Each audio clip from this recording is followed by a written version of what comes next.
Halo semuanya, kami di sini akan menjelaskan mengenai bangunan dan perubahan iklim. Kami beranggotakan Bintang Frandita, Dairan Sabil, dan Muhammad Fahri Zulfikar.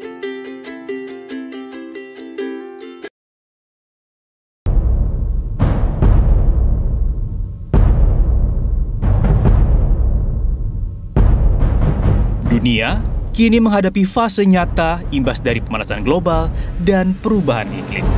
Sejumlah fenomena alam mulai dirasakan penduduk bumi, mulai dari suhu bumi yang semakin hangat, meningkatnya laju pencairan es di kutub utara dan selatan, hingga naiknya permukaan air laut.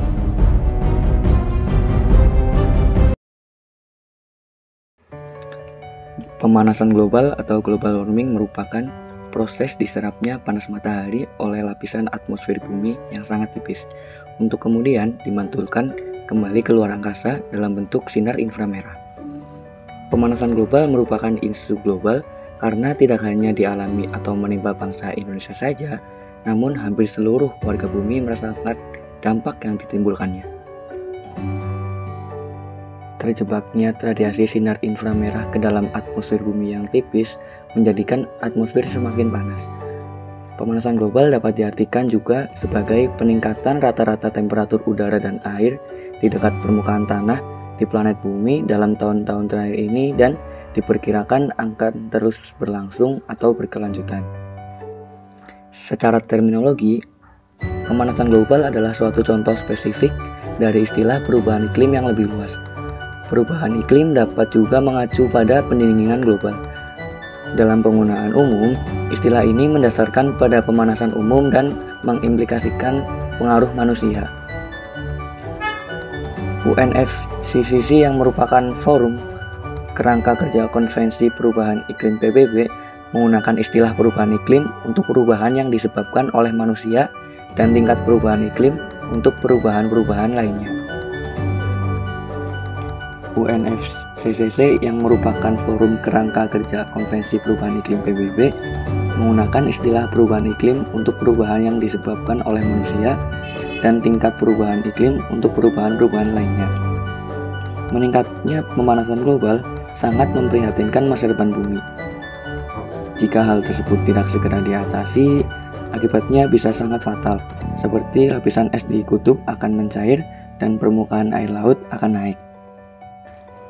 Gelombang panas pun akan mengacaukan iklim dan menimbulkan badai dahsyat, serta akan memporak-porandakan bangunan di berbagai kota.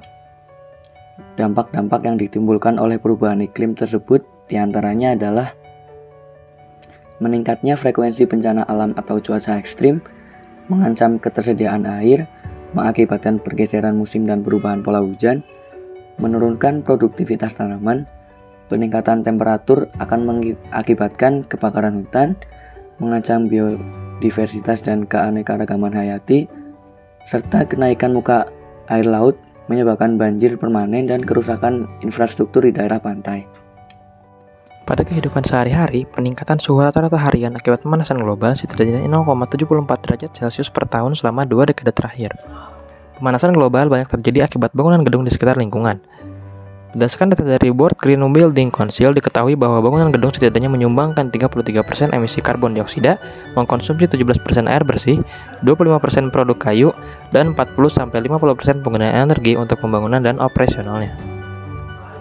Persentase terbesar pemanfaatkan energi pada bangunan adalah pada sektor operasional yang secara spesifik digunakan untuk pemanasan, pendinginan, maupun pencahayaan bangunan. Dalam perancangan bangunan, pengoperasian bangunan gedung bertingkat tinggi memerlukan energi yang besar untuk penerangan dan pendinginan udara, sistem penyediaan air bersih, serta pembuangan air dan sampah. Sektor konstruksi pembangunan pun berpengaruh terhadap kerusakan lingkungan, dapat dilihat dari pengambilan material mulai dari hulu ke hilir secara terus-menerus dan mengurangi tanaman yang akan menjadikan banyak bencana dan membuat bumi semakin panas. Selain gedung, rumah tinggal juga menyumbangkan terhadap perubahannya iklim melalui berbagai sumber emisi yang dihasilkan. 3 sisi yang diklaim sebagai sumber emisi diantaranya pemilihan material bangunan, penggunaan sumber energi, serta sampah yang dihasilkan dari pemilik rumah tinggal. Berdasarkan permasalahan tersebut, teknologi BIM turut memberikan kontribusi dalam mengatasi perubahan iklim. Di antaranya model informasi yang dihasilkan digunakan secara berkelanjutan sejak tahap perencanaan hingga bangunan jadi. Dalam implementasinya, penggunaan teknologi BIM dapat dilakukan clash detection, serta analisis energi, efisiensi material, dan analisis keberlanjutan, sehingga lebih efisien dalam penggunaan energi. Selain itu, untuk menanggulangi perubahan iklim akibat bangunan dapat diimplementasikan program Net Zero Energy Building. Maksud dari konsep ini adalah bangunan yang menyeimbangkan sumber daya yang dipakai dengan sumber daya yang dihasilkan melalui sumber energi yang terbarukan. Komponen utama dari bangunan ZEB ini mencapai net zero water, net zero energi, serta net zero waste.